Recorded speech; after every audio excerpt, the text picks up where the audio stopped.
Hola a todos. Espero hayan disfrutado el anterior video y por supuesto lo hayan apoyado. Aquí iremos en la segunda parte de este Retro Top, y como sabrán en estos niveles, hablaremos de cosas más delicadas, así que por favor mantener discreción. Muchísimas gracias por su apoyo y empecemos.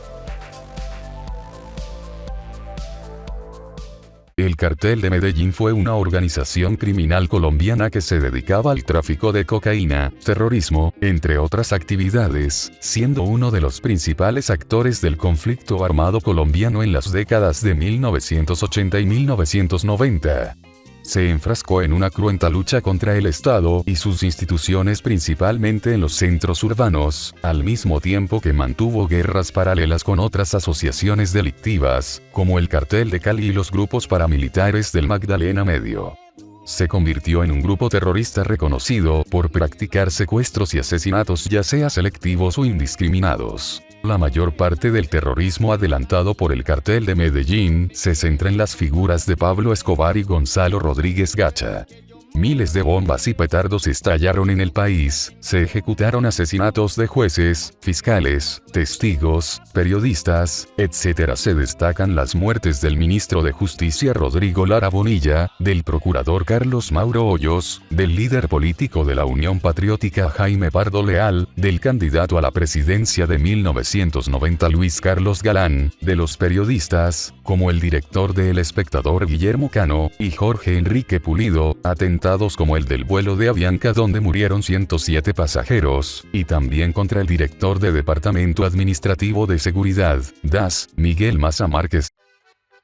Así lo comunicó el community manager de la CIA, quien aseguró que ahora el diputado mexicano Fernández Noroña será el entrenador oficial de las guerrillas latinoamericanas.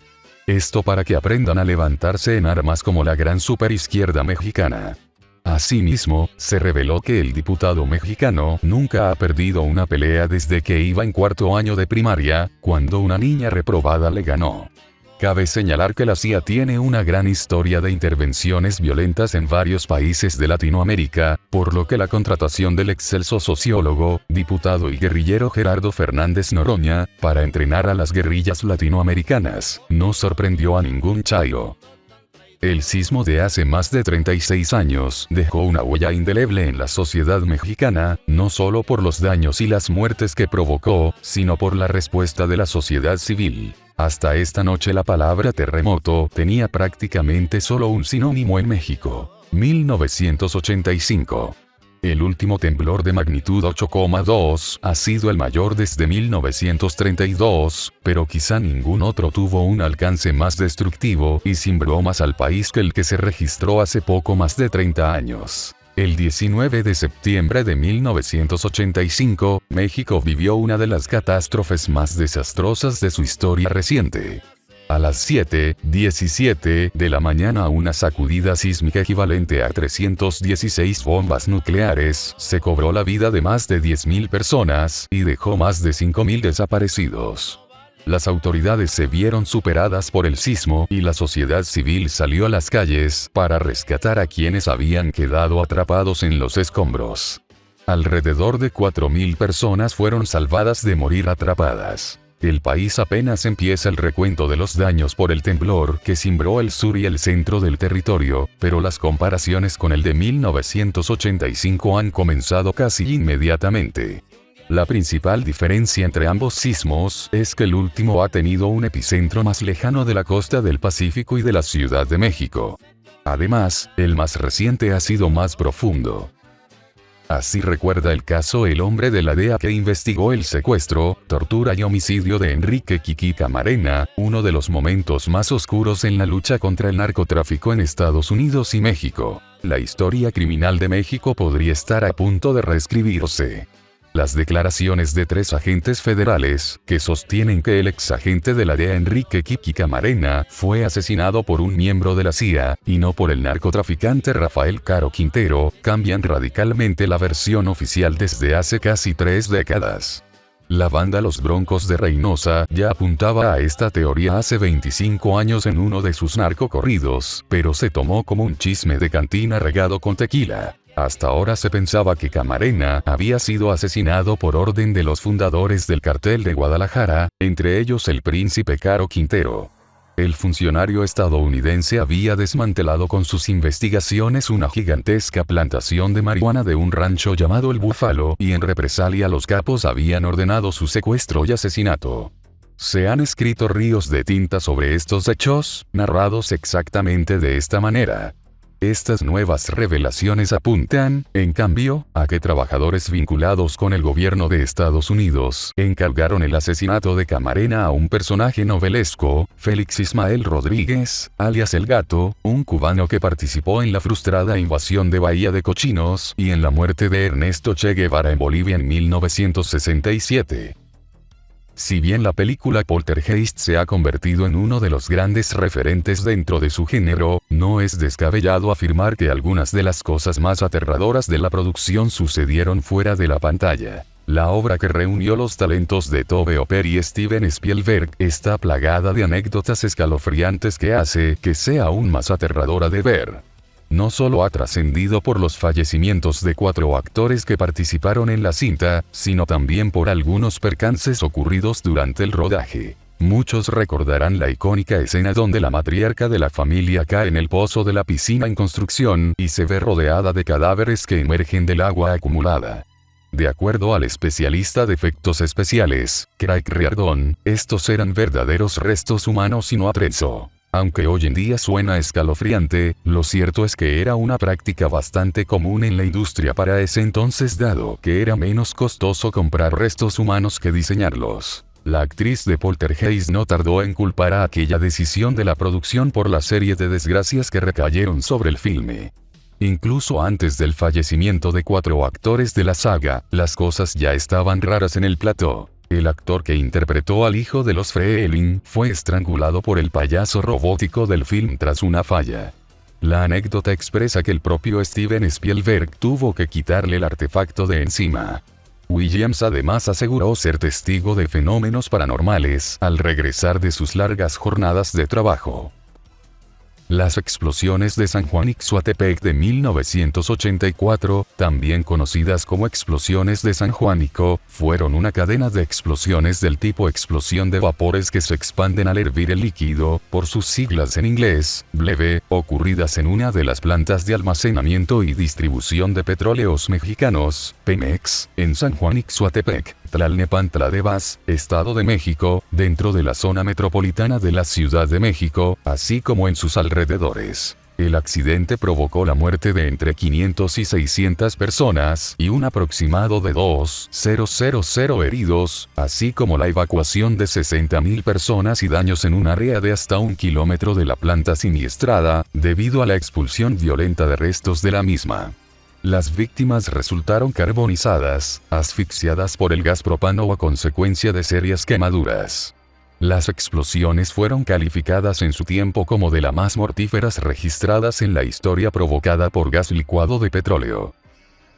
El accidente nuclear de Chernobyl tuvo lugar el 26 de abril del año 1986 en la central nuclear Vladimir Ilich Lenin, situada al norte de Ucrania, que en ese momento formaba parte de la URSS. Se considera el peor accidente nuclear de la historia, así como uno de los grandes desastres medioambientales. Murieron 31 personas en las 2 semanas posteriores al accidente, y el gobierno de la Unión Soviética evacuó a 335.000 personas, que nunca más pudieron regresar a sus hogares.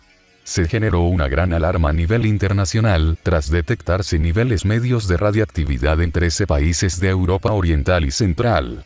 Si están más interesados en esta desastrosa catástrofe, hicimos un iceberg dedicado a el cual lo dejaremos en la descripción. El intento de asesinato contra el Papa Juan Pablo II tuvo lugar el miércoles 13 de mayo de 1981, en la Plaza de San Pedro de la Ciudad del Vaticano. Mehmet Ali Agha disparó contra el Papa 4 veces mientras este entraba en la plaza. A causa de los graves disparos, el Papa perdió bastante sangre y tuvo que ser hospitalizado. Agha fue apresado inmediatamente y sentenciado a cadena perpetua por un juzgado italiano. Posteriormente el Papa perdonó a Agha por haber intentado asesinarlo. El presidente italiano Carlo Azeglio Ciampi otorgó el indulto a K a petición del Papa, tras lo cual fue deportado a Turquía en junio del 2000. En agosto de 1980, bajo el seudónimo de Vilperi, K empezó a recorrer la región mediterránea, cambiando varias veces de pasaporte y de identidad, quizás para mostrar el origen de su viaje. Sofía, Bulgaria. Entró en Roma el 10 de mayo de 1981 en un tren que había cogido en Milán. De acuerdo al testimonio posterior de K, en Roma se encontró con 3 cómplices, un compatriota turco y 2 búlgaros. La operación estaba liderada por Silo Vasilev, un militar búlgaro que residía en Italia. Según Vasilev, la misión le había sido encargada por el mafioso turco Bekir Çelenk en Bulgaria. El 8 de diciembre de 1980, un joven llamado Mark David Chapman le pidió a John Lennon su autógrafo en Nueva York. Horas más tarde, impactó 4 balas en la espalda de Lennon, causándole la muerte casi al instante. El mundo quedó conmocionado el día que John Lennon fue asesinado. El 8 de diciembre de 1980, el ex Beatle recibió un disparo mortal a la salida de su edificio de apartamentos en Manhattan, Dakota. En minutos, se fue para siempre una de las más icónicas estrellas del rock. Pero esa amabilidad de Lennon hacia Chapman no cambió en nada las cosas. Chapman había tomado una decisión. El joven de 25 años, que vivía en Hawái en ese momento, había volado específicamente a Nueva York para asesinar a John Lennon. Aunque había considerado otros asesinatos de celebridades, incluido el ex compañero de banda de Lennon, Paul McCartney, Chapman había desarrollado un odio específico hacia Lennon. La antipatía de Chapman hacia el ex Beatle comenzó cuando Lennon declaró infamemente que su grupo era más popular que Jesús. Con el paso del tiempo, Chapman comenzó a ver a Lennon como un impostor. El 20 de mayo de 1983 se identificó oficialmente el V. El avance en este tiempo ha sido vertiginoso, pero es necesario continuar los esfuerzos para que se mantenga el progreso. Cuando el 20 de mayo de 1983 un grupo de científicos publicó en la revista Science el descubrimiento del virus de inmunodeficiencia humana, V, no tenían ni idea de la magnitud de su hallazgo, ni de todo el sufrimiento que este microorganismo iba a causar. Lo contaba una de las investigadoras que participó en los estudios, Françoise Barré-Sinoussi. Por entonces, había medio centenar de enfermos de SIDA en su país, Francia, y no fue hasta unos años más tarde cuando se dieron cuenta de los estragos que el virus estaba causando en África. Hace ahora 35 años que lo conocemos y, aunque aún no hemos conseguido doblegarlo por completo, nunca antes la ciencia y la medicina han sido tan rápidas a la hora de descubrir, identificar el origen y aportar tratamiento para una nueva enfermedad. Las comillas son del Comité Noruego del Nobel, que en 2008 reconoció este descubrimiento con el premio más prestigioso del mundo. Esta rapidez hizo que, desde que en el verano de 1981, cuando se identificó en California al primer enfermo, pasasen menos de 2 años hasta identificar al virus, y 6 en tener en el mercado el primer medicamento con alguna efectividad. Los primeros fármacos, sin embargo, tenían terribles efectos secundarios y para ellos era una proeza alargar algún año de vida a los infectados. En los 80 y primera mitad de los 90, el diagnóstico de V era una doble condena a la muerte social, ya que el desconocimiento y el estigma de la enfermedad eran terribles, y a la física, que solía llegar poco tiempo después. La leyenda de Polybius indica que, en 1981, la Arcadia podía encontrarse en distintos establecimientos de Portland, Oregón, donde pronto se volvió popular porque el videojuego era altamente adictivo. Un sencillo shooter en blanco y negro cuyo gameplay era similar a Tempest. A diferencia del inocente juego de Atari, Polybius tendría graves efectos secundarios físicos y psicológicos en quienes lo jugaban. Dolor de cabeza, mareos, pesadillas, alucinaciones, amnesia, terrores nocturnos y, en casos extremos, suicidio. Se habla de Polybius como parte de un experimento psicológico del gobierno de Estados Unidos. De vez en cuando, misteriosos hombres vestidos de negro acudían a los locales para extraer información de las Arcadias, y se especuló que el videojuego fue hecho para analizar los efectos que este tenía en quienes lo jugaban. También se dice que Polybius fue creada con propósitos de control mental. El gameplay incluye mensajes subliminales que aparecían en flashazos a mitad del juego, como ríndete, sigue durmiendo o confórmate, además de sonidos de personas que lloraban o rostros deformados que podían observarse de reojo durante las partidas. Los desarrolladores del juego, si existieron alguna vez, son desconocidos.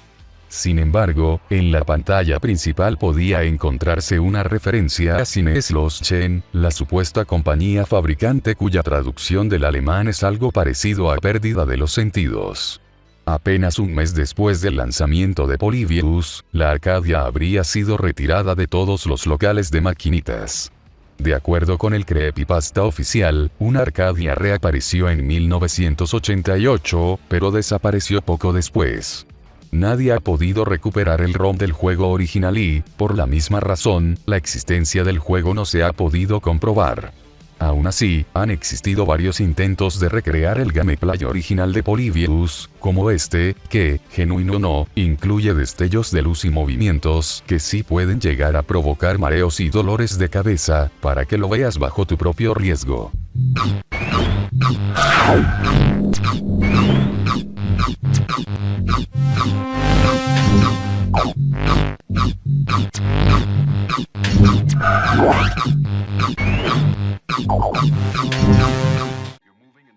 La dimensión desconocida o al filo de la realidad, Twilight Zone the Movie, es una película estadounidense de 1983 dirigida por John Landis, Joe Dante, George Miller y Steven Spielberg y producida por Steven Spielberg, como una versión cinematográfica de la serie de los años 50 y 60, Dimensión Desconocida, de Twilight Zone, creada por Rod Serling. El rodaje de la película tuvo consecuencias que la ensombrecieron. El viernes 23 de julio de 1982, durante el rodaje del episodio de John Landis, el actor Vic Morrow y los niños actores Mika Dinle, 7 años de edad, y Renee Shinji Chen, 6 años de edad, murieron a causa de un accidente ocasionado por la caída de un helicóptero en pleno rodaje. Las explosiones pirotécnicas causaron la pérdida de control del aparato, que comenzó a volar muy bajo y se estrelló. Las hélices decapitaron a Morrow y a Lee, Chen murió por aplastamiento. Los pasajeros del helicóptero sufrieron heridas de escasa gravedad. Las acciones legales contra los responsables del film duraron casi una década, y cambiaron la regulación legal del trabajo efectuado por los niños en los rodajes durante las noches y en las escenas con efectos especiales. Hollywood también evitó el uso de especialistas para escenas con helicópteros durante muchos años, hasta que la revolución tecnológica de los 90 posibilitó el uso de imágenes creadas por computadora para crear efectos especiales digitales. El 16 de febrero de 1981 un hombre de 40 años llamado Alan Bono fue asesinado brutalmente a puñaladas en el estómago y pecho en Brookfield. La defensa de Arne Cheyenne Johnson, presunto culpable, se defendió con la legendaria frase "el diablo lo obligó a hacerlo". Un par de investigadores paranormales famosos, los abogados defensores de Johnson, intentaron demostrar que el asesino de 19 años era inocente porque estaba poseído en el momento del asesinato. Esta fue la primera vez que se utilizó una defensa por posesión demoníaca en un tribunal estadounidense. Días después del asesinato, los miembros del clero, los investigadores paranormales, la madre de Johnson y su novia afirmaron que Arne había estado poseído en el momento del asesinato. Los Warren argumentaron que desde julio de 1980 Arne había participado en 3 exorcismos del hermano de su novia, David, de 11 años, quien supuestamente había estado habitado por 43 demonios. Según la información que dieron los Warren a la policía, durante uno de estos ritos, Johnson se levantó de un salto y le gritó al demonio: "Entra en mí, lucharé contigo, entra en mí", así dijo el diario The Courant en su edición del 27 de febrero de 1981. En abril, Martin Minella, abogado de Johnson, obtuvo permiso para examinar los restos de ropa y tejidos de Bono, que habían sido incinerados. Dijo que la ausencia de sangre, rasgaduras o heridas podría probar que los demonios estaban involucrados. A medida que el caso avanzaba hacia el juicio, los Warren recibieron críticas de sus compañeros, quienes dijeron que estaban involucrados en el caso para beneficio personal. Esta es la historia real dentro y fuera de los tribunales de una de las películas más desagradables de la historia del terror, cuyas imágenes se dieron por ciertas. Después de ver Holocausto Caníbal, 1980, Sergio Leone escribió una carta a Ruggero Deodato, el responsable de aquella controvertida película. La segunda parte es una obra maestra de realismo cinematográfico, pero todo parece tan real que creo que te meterás en varios problemas, le puso. Y lo cierto es que el maestro del spaghetti western dio totalmente en el clavo. Con un estilo de falso documental, la perturbadora Holocausto Caníbal narra la historia de 4 jóvenes cineastas que se adentran en la selva amazónica para realizar un reportaje sobre las tribus que habitan en esa región, de las que se dice que aún practican el canibalismo. Pocos días después de que Holocausto Caníbal se estrenase en Italia, la justicia la paró y la requisó al creer que parte de la película no era ficción y que incluía un documental auténtico donde se narraban hechos reales. El director del filme fue entonces llevado a los tribunales, acusado de haber matado a varios animales y a los propios actores protagonistas. Lo primero era cierto. Deodato y su equipo habían matado a un mono, un ratón, una tortuga y un cochinillo durante el rodaje. Lo que sí que no hizo el cineasta fue matar a ningún miembro del elenco. Eso sí, antes de empezar a filmar la película, Deodato había hecho firmar un contrato a los actores, según el cual no podían conceder entrevistas ni trabajar en otra película durante un año, para poder jugar con la idea de que lo mostrado en el filme era real. El director logró demostrar que los actores estaban vivos, pero igualmente acabó condenado a 4 meses de prisión condicional y una multa. Nadie sabía quién era el famoso Night Stalker que por las noches invadía los dormitorios y atacaba a personas inocentes en el sur de California, hasta que finalmente lo atraparon y su identidad fue revelada por las autoridades. Como no seguía un patrón concreto, de acuerdo con los policías que llevaron el caso, fue muy difícil llegar hasta él. Mataba a todos por igual, sin distinción de sexo, raza, edad o condición.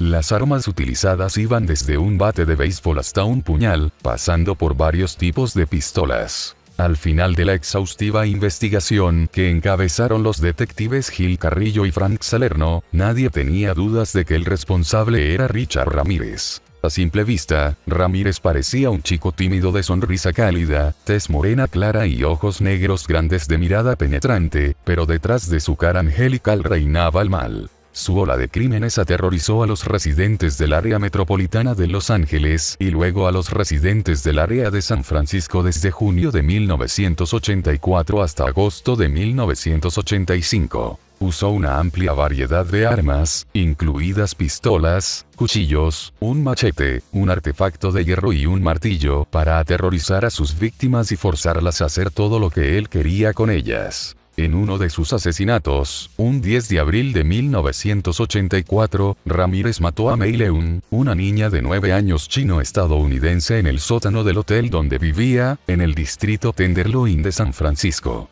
La violó y golpeó antes de matarla a puñaladas para luego colgar su cuerpo de una tubería.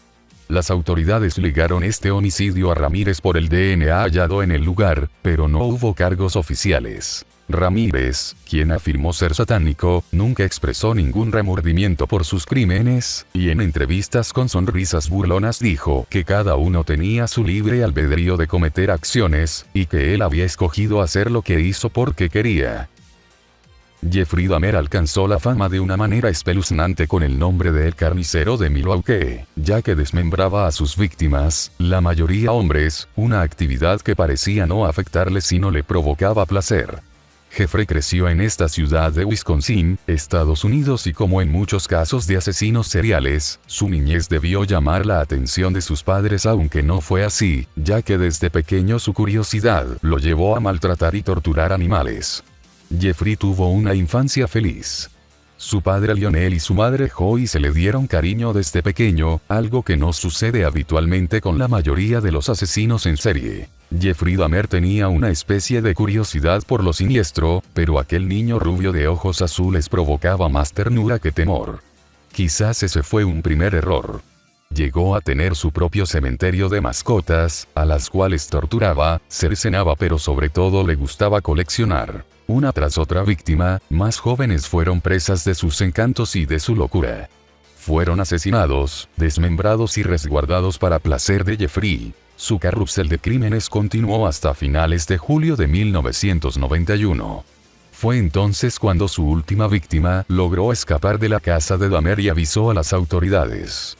Y así como en una película de horror, los agentes registraron el apartamento de Jeffrey y se toparon con el escenario más escalofriante que pudieran imaginar. Restos y restos de una multitud de personas, fotos que este asesino se había hecho con las víctimas, cuerpos a punto de ser desmembrados y hasta una cabeza cortada en el congelador.